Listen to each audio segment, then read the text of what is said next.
Good morning, students. Today we are going to discuss our next topic, that is metallic and electrolytic conductance.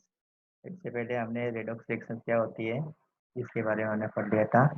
तो आप देख रहे हैं हमारा चैनल केमिस्ट्री पाठशाला, और आज हम इस चैप्टर में पढ़ने वाले हैं कि मेटेलिक एंड इलेक्ट्रोलाइटिक कंडक्टेंस के बारे में। क्या होता है मेटेलिक कंडक्टेंस? तो metallic conductance is the conductance which is due to presence of electron in metal। और जो मेटेलिक कंडक्टेंस है बच्चों, वो किसकी वजह से होती है? इलेक्ट्रॉन की वजह से होती है। तो these are the metallic substance which allow the electricity to pass through them without undergoing any chemical change. For example, when we talk metals, for examples, iron, copper, silver, all are metals and so metallic conductance. तो इसके अंदर क्या होती है बच्चों? Metallic conductance में conductance electrons के flow की वजह से होती है। तो इलेक्ट्रॉन्स एक जगह से दूसरी जगह तक फ्लो करते हैं with in the metal. Electrons के फ्लो की वजह से मेटेलिक कंडक्टेंस होती है। तो मेटल के कंपोजिशन में किसी तरह का कोई भी चेंज नहीं होता है। तो इस टाइप की कंडक्टेंस को हम क्या बोलते हैं बच्चों? मेटेलिक कंडक्टेंस और इलेक्ट्रॉनिक कंडक्टेंस। भाई, it is called electronic conductance because conductance this is due to presence of electron, so it is also called electronic conductance, or this type of substance are called electronic conductance. So the flow of electric current through metallic conductors is due to flow of electron। तो किसकी वजह से होता है इसके अंदर current का flow होता है due to flow of electron flow करते हैं मेटल के अंदर। जैसे हम इसमें इलेक्ट्रिसिटी पास करेंगे, तो इलेक्ट्रिसिटी एक जगह से दूसरी जगह तक कैसे जाएगी? With the help of electrons. तो इसमें क्या करेंगे? इलेक्ट्रॉन्स मूव करेंगे, मेटल्स के अंदर इलेक्ट्रॉन्स मूव करेंगे। तो हमें पता है metals are good conductor of electricity and metals have valence electron in their valence shell. तो मेटल के अंदर क्या होते हैं बच्चों? वैलेंस इलेक्ट्रॉन होते हैं वैलेंस सेल के अंदर, और वैलेंस इलेक्ट्रॉन की वजह से क्या करते हैं मेटल्स? इलेक्ट्रिसिटी को कंडक्ट करते हैं। तो ये जो मेटेलिक कंडक्टर्स हैं या मेटेलिक कंडक्टेंस है, वो किस किस के ऊपर डिपेंड करती है? ये 4 पॉइंट्स के ऊपर डिपेंड करती है। First, the nature and structure of the metal. तो सबसे पहले मेटेलिक कंडक्टेंस जो डिपेंड करती है वो है नेचर और इसकी स्ट्रक्चर के ऊपर। मेटल की स्ट्रक्चर कैसी है, इसकी नेचर कैसी है, इसके ऊपर डिपेंड करती है। Then second, the number of valence electron पर एटम। जितने ज़्यादा वैलेंस इलेक्ट्रॉन होंगे पर एटम में, मेटेलिक कंडक्टेंस भी उतनी ज़्यादा बढ़ जाएगी। जितने ज़्यादा वैलेंस इलेक्ट्रॉन होंगे, वैलेंस इलेक्ट्रॉन का मतलब होता है वैलेंस सेल में मौजूद इलेक्ट्रॉन। वैलेंस इलेक्ट्रॉन में ज़्यादा इलेक्ट्रॉन होंगे तो वैलेंस इलेक्ट्रॉन ज़्यादा होंगे, और वैलेंस इलेक्ट्रॉन जितने ज़्यादा होंगे तो मेटेलिक कंडक्टेंस भी क्या होगी? उतनी ज़्यादा बढ़ जाएगी। Then the density of the metal and the temperature. Generally क्या होता है बच्चों? जैसे जैसे हम टेम्परेचर बढ़ाते हैं वैसे वैसे मेटेलिक कंडक्टेंस क्या होती है? कम होती है। It decrease with increase in the temperature.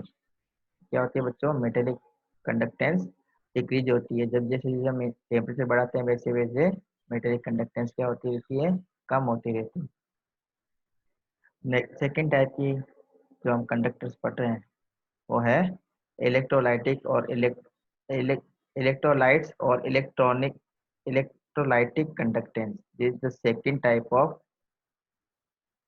Conductance, electrolytes और electrolytic conductors. This is the second type of conductor. तो दो टाइप के कंडक्टर होते हैं बच्चों। फर्स्ट है मेटेलिक कंडक्टर एंड सेकेंड है इलेक्ट्रोलाइट्स और इलेक्ट्रोलाइटिक कंडक्टर्स। तो इलेक्ट्रोलाइट्स क्या होते हैं बच्चों? ऐसे सब्सटेंस होते हैं जो मोल्टन स्टेट में या एक्वस स्टेट में इलेक्ट्रॉन्स का फ्लो करते हैं और इलेक्ट्रिसिटी को फ्लो करवाते हैं।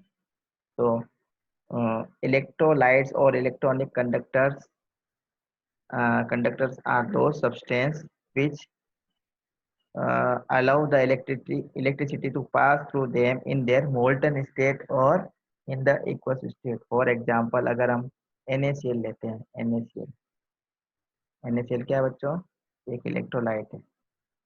NaCl सॉलिड फॉर्म में अगर हम लेते हैं तो ये कोई भी इलेक्ट्रिसिटी को कंडक्ट नहीं करेगा। अगर हम NaCl क्या लेते हैं बच्चों, सॉलिड फॉर्म में लेते हैं, तो ये इलेक्ट्रिसिटी को कंडक्ट नहीं करेगा। लेकिन अगर इसी NaCl को हम मोल्टन स्टेट में ले लेते हैं,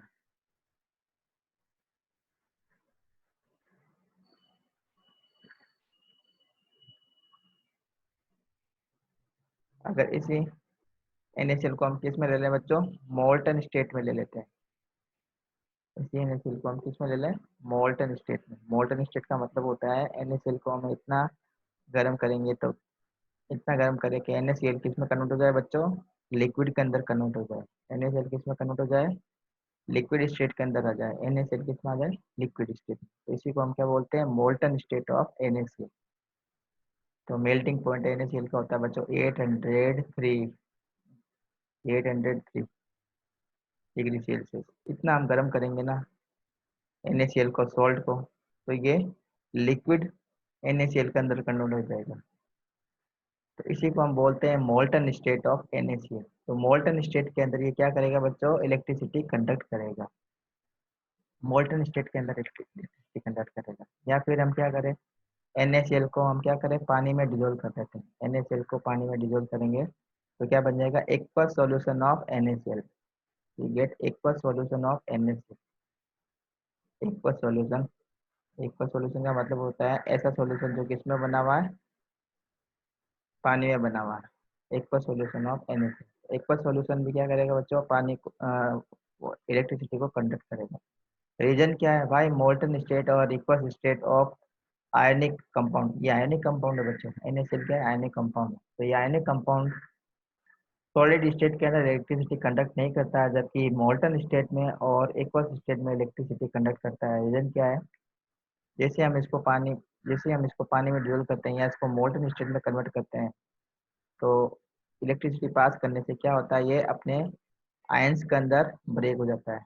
तो NaCl किसके अंदर ब्रेक होगा बच्चों, Na पॉजिटिव के अंदर, और Cl नेगेटिव के अंदर ब्रेक होगा। Na positive and Cl negative, Na positive and Cl negative. ये क्या बच्चों, ऑपोजिट साइन है, दोनों एक दूसरे के ऑपोजिट है। सोडियम केटायन और क्लोराइड एनायन इसमें कन्वर्ट हो जाएगा। And due to presence of ions NaCl in molten state and in aqueous state conduct electricity। तो ये आयंस की वजह से क्या करते हैं बच्चों, इलेक्ट्रिसिटी को कंडक्ट करते हैं। जबकि जो मेटेलिक कंडक्टर्स हमने पढ़े हैं वो किसकी वजह से इलेक्ट्रिसिटी को फ्लो करवाते हैं, due to flow of electrons के फ्लो की वजह से इसमें इलेक्ट्रिसिटी कंडक्ट होती है। जबकि इलेक्ट्रोलाइट्स में क्या होता है, ये आयंस के अंदर डिसोसिएट हो जाते हैं और आयंस में डिसोसिएट होकर क्या करते हैं, इलेक्ट्रिसिटी को कंडक्ट करते हैं। तो इसी का कुछ एग्जांपल ले लेते हैं, जैसे acids. All acids are good conductor of electricity. Acid जो भी होंगे बच्चों, चाहे वो स्ट्रॉन्ग एसिड लो चाहे वीक एसिड लो, सारे क्या है बच्चों, गुड कंडक्टर्स होते हैं इलेक्ट्रिसिटी के। इसी टाइप से बेस, तो बेस को भी जब हम पानी में डिसोल्व करते हैं तो वो अपने आयंस के अंदर डिसोसिएट हो जाते हैं। जैसे NaOH की बात करते हैं, सोडियम हाइड्रोक्साइड जो है क्या, स्ट्रॉन्ग बेस है। NaOH, sodium hydroxide strong base है।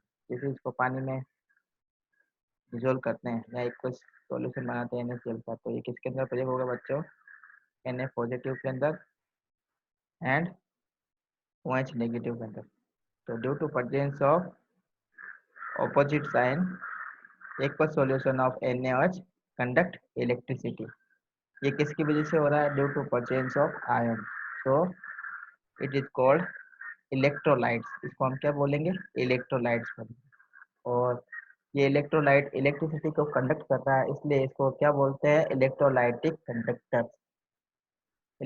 कंडक्टर्स बोल सकते हैं। तो इसके अंदर जो चार्ज कैरियर्स होते हैं वो क्या होते हैं बच्चों, आयंस होते हैं। जो इलेक्ट्रिसिटी कंडक्ट करने वाले जो पार्टिकल्स है वो क्या है, यहाँ पे आयंस है। और मेटेलिक कंडक्टर के अंदर इलेक्ट्रिसिटी को फ्लो करवाने वाले जो पार्टिकल्स है वो क्या होते हैं, इलेक्ट्रॉन्स होते हैं। तो therefore it is also called ionic conductance. तो इसको हम आयोनिक कंडक्टेंस भी बोलते हैं। आयोनिक कंडक्टेंस रीजन क्या है, due to electricity conduct due to presence of opposite ions. Next is non electrolytes.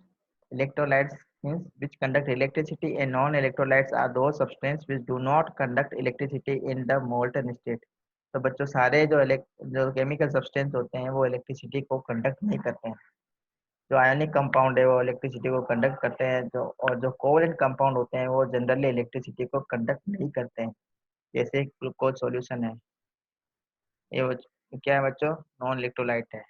Urea है, ये सब क्या है, नॉन इलेक्ट्रोलाइट है। ग्लूकोज है, यूरिया है, इथाइल एल्कोहल है। इसके अंदर क्या है बच्चों, ये आयंस के अंदर ये कन्वर्ट नहीं होते। जैसे इसको पानी में डिजोल्व करेंगे, शुगर को हम पानी में डिजोल्व करते हैं, शुगर को तो एक्वस सॉल्यूशन बन जाता है, शुगर सॉल्यूशन बनता है। तो शुगर को पानी में हम डिजोल्व करेंगे तो ये जो शुगर है वो पानी के अंदर डिसोसिएट नहीं होती। ये सिर्फ शुगर सॉल्यूशन ही बनाती है, ये सिर्फ शुगर सॉल्यूशन ही बना के रह जाएगी।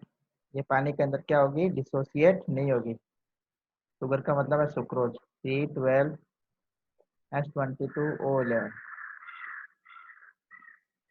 सुक्रोज। और सुक्रोज क्या है बच्चों, कोवलेंट कंपाउंड है। कोवलेंट कंपाउंड कभी भी पानी में आयंस के अंदर डिसोसिएट नहीं होता। इसी टाइप से यूरिया, यूरिया होता है NH2CONH2, urea.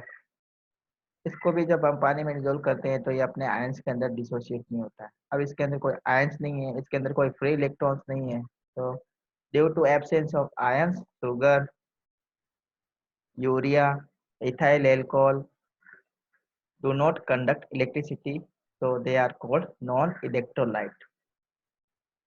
This is the general difference between metallic and electrolytic conductance.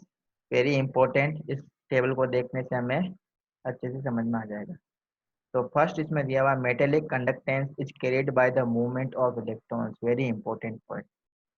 तो मेटेलिक कंडक्टेंस है बच्चों किसकी वजह से होता है, due to presence of electrons, electrons उसमें मूव करते हैं, उस वजह से इसके अंदर क्या होती है बच्चों, कंडक्टेंस होती है। और इलेक्ट्रोलाइटिक कंडक्टेंस किसकी वजह से होती है, due to presence of ions, movement of ions. जैसे हम इलेक्ट्रोलाइट का अभी हमने बताया बच्चों, जैसे एक एग्जांपल लिया था हमने इलेक्ट्रोलाइट का NaCl का। NaCl को हम पानी में डिसोल्व करेंगे तो ये अपने आयंस के अंदर डिसोसिएट हो जाएगा, Na पॉजिटिव Cl नेगेटिव के अंदर। And due to presence of ion NaCl conduct electricity. तो NaCl is example of electrolytic conduction. Then in metallic conductance, it involves no change in the chemical properties of the conductor. तो conductor की chemical property में कोई change नहीं होता। जैसे iron है, iron के अंदर जैसे हम इलेक्ट्रिसिटी पास करवाते हैं तो एक एंड से दूसरी एंड तक इलेक्ट्रिसिटी आराम से पहुंच जाती है। तो आयरन की जो फिजिकल स्टेट है या इसकी केमिकल स्टेट है, इसके अंदर कोई भी चेंजेस नहीं होता है। जबकि इलेक्ट्रोलाइटिक कंडक्टेंस के अंदर क्या होता है, जो आयोनिक कंपाउंड होते हैं वो ionic ionic compound electrolytic conductance show करते हैं। और आयोनिक कंपाउंड कभी भी सॉलिड स्टेट के अंदर कभी भी इलेक्ट्रिसिटी को कंडक्ट नहीं करेंगे। तो आयोनिक कंपाउंड को क्या करना होगा, उसके रेस्पेक्टिव आयंस के अंदर क्या करना होगा बच्चों, ब्रेक करना होगा। और जब इसको रेस्पेक्टिव आयंस के अंदर ब्रेक करेंगे तो इस कंडीशन को क्या बोलते हैं बच्चों, डिसोसिएशन। क्या बोलते हैं उसको, डिसोसिएशन।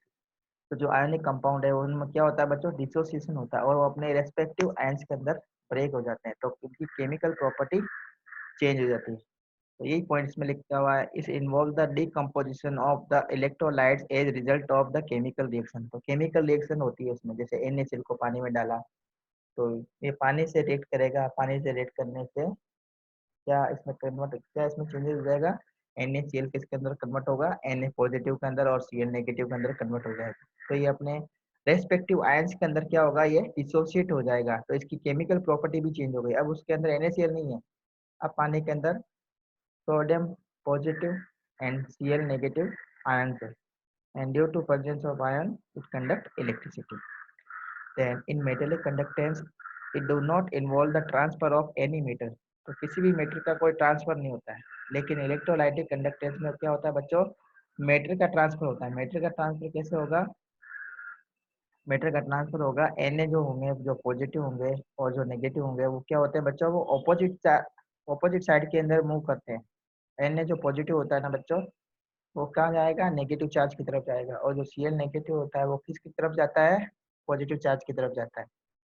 तो ये क्या होंगे, इनमें जो ट्रांसफर होगा इन आयंस का क्या होता है, ट्रांसफर होता है, लेकिन इसके अंदर किसी भी आयंस का कोई ट्रांसफर नहीं होता, क्योंकि ये जो कंडक्टेंस है वो किसकी वजह से होती है, due to flow of electron. Metallic conductance decrease with increasing temperature, जैसे जैसे हम टेम्परेचर को बढ़ाते हैं वैसे वैसे मेटेलिक कंडक्टेंस कम होती है, जबकि इलेक्ट्रोलाइटिक कंडक्टेंस टेम्परेचर बढ़ने से बढ़ती है। इसका ऑपोजिट है, जस्ट ऑपोजिट है।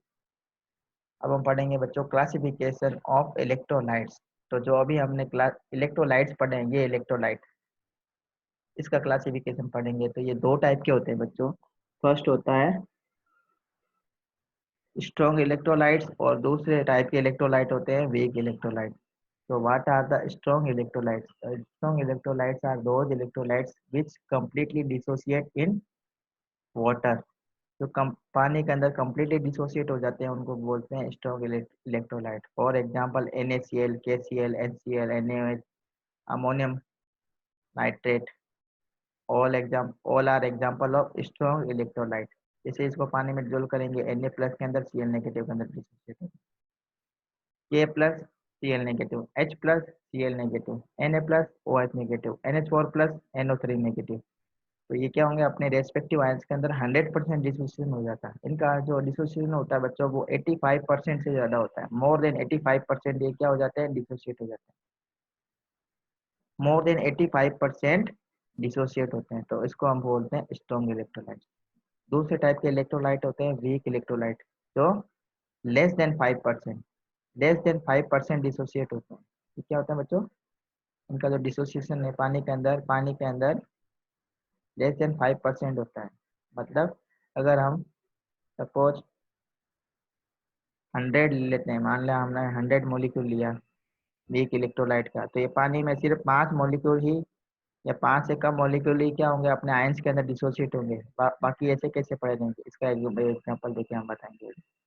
तो वीक इलेक्ट्रोलाइट्स क्या होते हैं, जो 100% डिसोसिएट नहीं होते हैं, और 100% डिसोसिएट, या फिर हम इसको ये भी बोल सकते हैं do not ionise completely in the solution are called weak electrolyte. Example है, very famous example, acetic acid H2CO3, H3BO3, HCN, HgCl2, ZnCl2, ammonium hydroxide, all are example of weak electrolyte। तो वीक इलेक्ट्रोलाइट्स में हम एक example ले लेते हैं,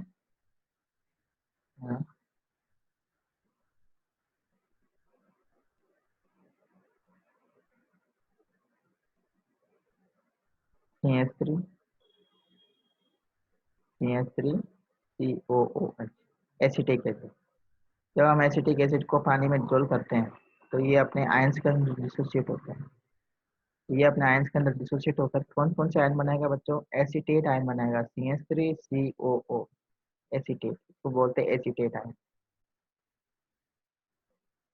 acetate ion, acetate ion negative, and H plus ion. तो इसका जो डिसोसिएशन होगा बच्चों, ये क्या होता है, पार्शियली डिसोसिएट होता है, ये फुली डिसोसिएट नहीं होता है। सपोज हमने यहाँ पे ले लिए 100 मॉलिक्यूल, एग्जाम्पल के तौर पर बताता हूँ। सपोज हमने 100 मॉलिक्यूल लिए एसिटिक एसिड और पानी में डिजोल्व किया, इसको पानी में डिजोल्व किया, पानी में डिजोल्व करेंगे तो सिर्फ लेस देन 5 या अप टू 5 मॉलिक्यूल क्या होंगे, डिसोसिएट हो जाएंगे और किसके अंदर कन्वर्ट हो जाएंगे, एसीटेट और H प्लस आयन के अंदर कन्वर्ट हो जाएंगे। बाकी 95% एसिटिक एसिड या 95 मॉलिक्यूल ऑफ एसिटिक एसिड पानी के अंदर ऐसे कैसे पड़े रहेंगे, इसी फॉर्म में पड़े रहेंगे। सिर्फ 5% या लेस देन 5% मॉलिक्यूल ही क्या होंगे पानी के अंदर, वो क्या होंगे, डिसोसिएट होंगे, और बाकी 95% एसिटिक एसिड पानी के अंदर इस बल्क की फॉर्म में पड़ा रहेगा। ओनली 5% ऑफ एसिटिक एसिड और less than 5% acetic acid will dissociate into its respective ions. So it is example of weak electrolyte. तो वीक इलेक्ट्रोलाइट भी क्या करेंगे, इलेक्ट्रिसिटी को कंडक्ट करेंगे, लेकिन स्ट्रॉन्ग इलेक्ट्रोलाइट के कंपैरिजन में इनकी जो कंडक्टेंस होती है वो हमेशा क्या होगी, कम ही होगी। तो ये में लिखा हुआ है। Next, the extent of ionization of ionic electrolyte is expressed in terms of degree of ionization। तो अभी जो हमने बताया बच्चों, ये बताया कि ये 5% डिसोसिएट होते हैं, तो ये जो डिग्री इसको हम बोलेंगे एक्स, एल्फा। और एल्फा का मतलब होता है डिग्री ऑफ आयोनाइजेशन, मतलब ये कितने परसेंट आयोनाइज हुए, तो ये सिर्फ 5% आयोनाइज हुए, तो इनका डिग्री ऑफ आयोनाइजेशन कितना होगा, 5% होगा। It is generally denoted by alpha. तो ये सारा लिखा हुआ है। Next is factors affecting electrical conductivity और इलेक्ट्रोलाइटिक सॉल्यूशन। इलेक्ट्रिकल कंडक्टिविटी या इलेक्ट्रोलाइटिक सॉल्यूशन को अफेक्ट करने वाले फीचर्स फैक्टर्स कौन कौन से हैं, तो फर्स्ट फैक्टर दिया हुआ है नेचर ऑफ इलेक्ट्रोलाइट। जितना ज़्यादा स्ट्रॉन्ग इलेक्ट्रोलाइट होगा, इलेक्ट्रिसिटी का कंडक्शन उतना ही ज़्यादा होगा, और जितना वीक इलेक्ट्रोलाइट होगा, इलेक्ट्रिसिटी का कंडक्शन उतना कम होगा। स्ट्रॉन्ग इलेक्ट्रोलाइट में क्या होगा, 100% डिसोसिएशन हो जाएगा, या मोर देन 85% डिसोसिएशन होगा, तो आयंस ज़्यादा बनेंगे। तो आयन ज़्यादा बनेंगे तो इलेक्ट्रिसिटी का कंडक्शन भी ज़्यादा होगा। और अगर हम वीक इलेक्ट्रोलाइट ले लेंगे तो उसका डिसोसिएशन लेस देन 5% होगा, एल्फा की वैल्यू बहुत कम होगी, और एल्फा की वैल्यू कम होगी तो आयंस कम बनेंगे। आयंस कम बनने से इलेक्ट्रिसिटी का जो कंडक्शन है वो उतना ज़्यादा नहीं होगा। तो इलेक्ट्रिकल कंडक्टिविटी किसके ऊपर डिपेंड करती है बच्चों, नेचर ऑफ इलेक्ट्रोलाइट के ऊपर डिपेंड करती है। तो यही सारा लिखा हुआ, the conductance of an electrolyte depends on the number of ions present in the solution, मतलब कितने आयंस मौजूद है पानी के अंदर या सॉल्यूशन के अंदर, कितने आयंस मौजूद है। अगर ज़्यादा आयंस होंगे तो कंडक्टेंस भी क्या होगी, ज़्यादा हो जाएगी। Therefore, the greater the number of ions in the solution, the greater will be the conductance. तो जितनी ज़्यादा आयंस होंगे कंडक्टेंस भी उतनी ज़्यादा बढ़ेगी। Strong electrolyte dissociate almost completely into ions into solution and therefore their solutions have high conductance. तो electrolyte हमने दो टाइप के पढ़े हैं, स्ट्रॉन्ग इलेक्ट्रोलाइट, वीक इलेक्ट्रोलाइट। अभी हमने पहले भी समझाया था, स्ट्रॉन्ग इलेक्ट्रोलाइट कंप्लीटली डिसोसिएट हो जाते हैं, कंप्लीटली आयोनाइज हो जाते हैं, तो वो क्या करेंगे, कंडक्टेंस को इंक्रीज करने का काम करते हैं। Next second point, nature of the solvent and it's viscosity. Viscosity का मतलब होता है गाढ़ापन, कितना ज़्यादा डेंस है वो। अगर विस्कोसिटी ज़्यादा है तो मतलब उसकी क्या होगी बच्चों, उसकी जो डेंसिटी होगी वो ज़्यादा होगी, और जो उसकी विस्कोसिटी कम है तो मतलब उसकी जो है ना जो लिक्विड है वो क्या होगा, उतना ज़्यादा क्या होगा, थिन होगा। थिन का मतलब यहाँ पर हम ये ऐसे बोल सकते हैं, जो सॉल्यूशन है वो बहुत ज़्यादा क्या होगा, पतला होगा। तो इसके ऊपर भी डिपेंड करता है। तो नेचर ऑफ सॉल्वेंट, तो किस टाइप का हमने सॉल्वेंट लिया, तो सॉल्वेंट भी बच्चों दो टाइप के होते हैं। ऑर्गेनिक सॉल्वेंट होता है, इनऑर्गेनिक सॉल्वेंट होता है। इनऑर्गेनिक सॉल्वेंट के अंदर हम जो एग्जांपल लेते हैं वो वाटर का लेते हैं। Water is a universal solvent. Water is a universal solvent. किस में हमने सॉल्यूशन बनाया, अगर हमने सॉल्यूशन किस में बनाया, वाटर में बनाया, तो वाटर का डाइलेक्ट्रिक कांस्टेंट बहुत ज़्यादा होता है। वाटर का जो डाइलेक्ट्रिक कांस्टेंट होता है वो 80 के आसपास होता है। मतलब ये क्या है, ये खुद water is a best solvent. Water खुद क्या है, बहुत अच्छा सॉल्वेंट है, यूनिवर्सल सॉल्वेंट का वाटर को यूनिवर्सल सॉल्वेंट माना गया है। तो ये जो पानी खुद क्या होता है बच्चों, डिसोसिएट होता है। पानी भी आयंस में कन्वर्ट होता है, अपने रेस्पेक्टिव आयंस के अंदर कन्वर्ट होता है। जब पानी में हम आयंस डालते हैं तो पानी खुद किसके अंदर कन्वर्ट होता है, H+ के अंदर, और OH नेगेटिव आयंस के अंदर कन्वर्ट होता है। तो electrolytes ionise more in polar solvent. तो water is example of a polar solvent. Polar solvent का मतलब है ऐसा सॉल्वेंट जो जिसमें खुद में क्या बनते हो, आयंस बनते हैं। तो वाटर के अंदर भी आयंस बनते हैं, H+ ion and OH negative ion. Therefore, greater the polarity of the solvent, larger will be the ionization, and hence the greater is the conductance. Similarly, greater is the viscosity of the solvent, lesser is the conductance. तो viscosity ज़्यादा होगी तो क्या होगी, conductance भी कम हो जाएगी। इसी टाइप से size of the ions produced and their solvation। तो इसमें है, if the ions are strongly solvated, their effective size will increase and hence their conductance will decrease। अगर आयंस की साइज ज़्यादा है, बड़ी है, तो ज़्यादा बड़ी साइज होगी तो क्या होगी, उसकी कंडक्टेंस कम हो जाएगी। नेक्स्ट है कंसंट्रेशन ऑफ इलेक्ट्रोलाइटिक सॉल्यूशन। अगर हम कंसंट्रेशन को बढ़ाते जाएं, कंसंट्रेशन को बढ़ाते जाएं, इसका मतलब पानी में सपोज हमने NaCl ऐड किया है और पानी में NaCl सपोज हमने बहुत कम ऐड किया है 1 लीटर पानी में। 1 लीटर पानी लिया और 1 लीटर पानी के अंदर हमने सपोज 10 ग्राम सॉल्ट ऐड किया। सबसे पहले हमने दिया 10 ग्राम सॉल्ट पानी में। उसके बाद में हमने क्या किया, धीरे धीरे 1 लीटर पानी में सेम सॉल्यूशन के अंदर हम क्या करते हैं, NaCl का क्वांटिटी बढ़ाते रहते हैं। तो जैसे जैसे हम NaCl की क्वांटिटी बढ़ाएंगे तो NaCl सॉल्यूशन बनाएगा पानी में डिजोल्व होकर। तो क्या होगा, NaCl की कंसंट्रेशन सॉल्यूशन के अंदर कंटिन्यूसली बढ़ती रहेगी। तो कंटिन्यूसली बढ़ेगी तो क्या होगा बच्चों, आयंस की क्वांटिटी भी बढ़ेगी। जब कम सोल्ट डालेंगे तो कम आयंस होंगे और जब ज़्यादा सॉल्ट डालेंगे हम वाटर के अंदर तो उसकी जो आयंस की जो काउंट है वो भी क्या होगी, बढ़ जाएगी। तो जितने ज़्यादा आयंस होंगे बच्चों वो क्या करेंगे, आपस में कोलाइड करने लगेंगे। जितने ज़्यादा आयंस होंगे बच्चों वो क्या करेंगे, पानी में कोले उनका जो इफेक्टिव कोलाइड है वो पानी में बढ़ जाएगी। जैसे ये मैं बना देता हूँ, एक डायग्राम बनाने की कोशिश कर रहा हूँ। तो पानी के अंदर ये आयंस है बच्चों, हमने कम सोल्ट डाला तो ये पानी में ये आयंस। अब अगर हम सोल्ट ऐड इसमें करते रहेंगे कंटिन्यूसली, अब अगर इसमें हम सेम अमाउंट ऑफ वाटर में क्या कर रहे हैं, हम NaCl ऐड करते जा रहे हैं तो क्या होगा बच्चों, इनका जो काउंट है आयंस का काउंट वो भी क्या होगा, कंटिन्यूसली बढ़ेगा। ये आयंस का नंबर भी कंटिन्यूसली बढ़ेगा। आयंस का नंबर कंटिन्यूसली बढ़ रहा है, इसका मतलब ये जो सॉल्यूशन है वो क्या हो रहा है, कंसंट्रेट हो रहा है। अब ये क्या करेंगे, जो नेगेटिव और पॉजिटिव आयंस है इसके अंदर, इसमें क्या क्या है बच्चों, इसमें Na पॉजिटिव भी है और Cl नेगेटिव भी है। दोनों टाइप के आयंस इसमें मौजूद है। अब ये क्या करेंगे, ऑपोजिट आयंस आपस में कोलाइड करेंगे और कोलाइड करके क्या बना लेंगे, वापस NaCl बना लेंगे। NaCl वापस बना लेंगे क्योंकि ऑपोजिट चार्ज बहुत ज़्यादा हो जाएंगे इस पर्टिकुलर सॉल्यूशन के अंदर। नंबर ऑफ चार्जेस ज़्यादा हो जाएंगे, नंबर ऑफ चार्जेस ज़्यादा हो जाएंगे तो क्या होंगे, ऑपोजिट चार्ज आपस में कोलाइड करके वापस आयोनिक मॉलिक्यूल बनाना स्टार्ट कर देंगे। तो इनकी कंडक्टेंस धीरे धीरे कम होने लगेगी। तो if we increase the concentration of the solution the conductance decreases. ये लिखा हुआ एन इलेक्ट्रोलाइट इंक्रीज, जैसे हम इलेक्ट्रोलाइट को हम इंक्रीज करते हैं उसकी कंसंट्रेशन इंक्रीज होती रहती है और कंसंट्रेशन जब इंक्रीज होगी तो उसकी इलेक्ट्रो उसकी जो इलेक्ट्रिसिटी का कंडक्शन है वो क्या हो जाएगा, कम हो जाएगा।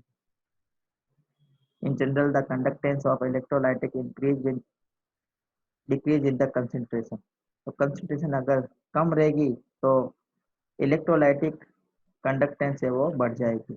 और अगर हम कंसंट्रेशन बढ़ा दें, सॉल्यूशन की कंसंट्रेशन हम अगर बढ़ा देते हैं तो कंडक्टेंस क्या हो जाएगी, कम हो जाएगी, एक दूसरे के इनवर्स है। इसी टाइप से नेक्स्ट पॉइंट दिया हुआ है टेम्परेचर। तो अभी हमने इसमें पढ़ा था कि अगर हम टेम्परेचर बढ़ाते हैं तो क्या होगा, टेम्परेचर बढ़ाने से कंडक्टेंस भी बढ़ती है। So with increase the temperature, the conductivity of electrolyte increase due to decrease in the interaction between ions। तो जैसे जैसे हम टेम्परेचर बढ़ाएंगे बच्चों, जैसे जैसे क्या होगा, इन आयंस के बीच की जो इंटरेक्शन है वो कम होगी। ये आपस में इंटरेक्ट कम करेंगे और ये आपस में इंटरेक्ट कम करेंगे तो क्या होगा, मैक्सिमम अमाउंट में क्या रहेगा, सॉल्यूशन के अंदर आयंस रहेंगे। और मैक्सिमम अमाउंट में जब आयंस रहेंगे तो क्या करेंगे, इलेक्ट्रिसिटी को कंडक्शन इलेक्ट्रिसिटी का कंडक्शन बढ़ाएंगे। तो ये सब 4.5 पॉइंट हमने डिस्कस कर लिए। Next is electrolytic conduction. तो इसके अंदर हम डिफरेंट डिफरेंट पॉइंट्स के बारे में डिस्कस करेंगे, जैसे ओम्स लॉ के बारे में, रेजिस्टेंस के बारे में, रेजिस्टिविटी क्या होती है, स्पेसिफिक रेजिस्टेंस क्या होते हैं, कंडक्टेंस क्या होता है, कंडक्टिविटी क्या होती है, then specific conductivity, then molar conductivity, molar conductance क्या होती है, इसकी यूनिट्स के बारे में पढ़ेंगे। तो बच्चों आज हम अपना लेक्चर यहीं पे समाप्त करते हैं। आप लोगों को अगर हमारा लेक्चर समझ में आया है तो प्लीज़ इसको लाइक कीजिए, शेयर कीजिए और नोटिफिकेशन बेल दबाइए। और ऐसे ही अच्छे अच्छे वीडियो देखते रहने के लिए हमें फॉलो कीजिए। Thank you and good bye.